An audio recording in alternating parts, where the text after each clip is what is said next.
All of his co-workers were gone. What could it mean? Stanley decided to go to the meeting room. Perhaps he had simply missed a memo.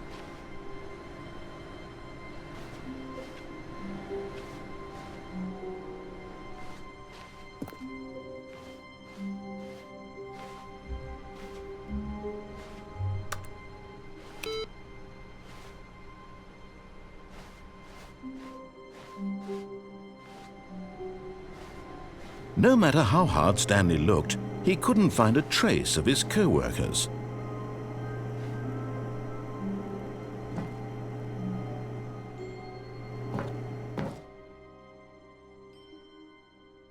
At first, Stanley assumed he'd broken the map, until he heard this narration and realized it was part of the game's design all along. He then praised the game for its insightful and witty commentary into the nature of video game structure and its examination of structural narrative tropes. So, now that you're here, what do you think? Isn't this a fun and unique place to be? Why don't we take a minute just to drink it all in? Okay, I'm over it now. What do you think? Are you sick of this gag yet?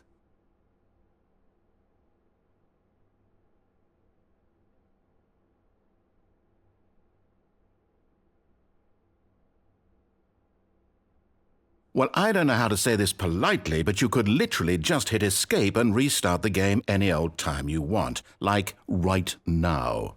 You could have done it just then. Now would also be an appropriate time to quit. Any of these points and so many, many more, all of them are appropriate. I'm enjoying what seems to be an internal conflict going on where you are literally unable to act on your own desires to restart the game. So, just to push the envelope, I'm going to try and make this as miserable as possible and see how long you can maintain. There once was a man named Stanley, who people considered so manly. But the truth must be told, he was not very old and was quite particularly gangly. What Stanley liked most was buttons. He pushed them like some kind of glutton. He did it all day in a meaningful way, but his brain had long ceased to function. Which is why he is in this parable, and lives an existence quite terrible.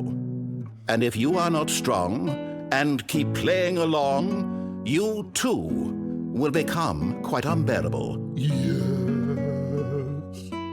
You too will become quite unbearable.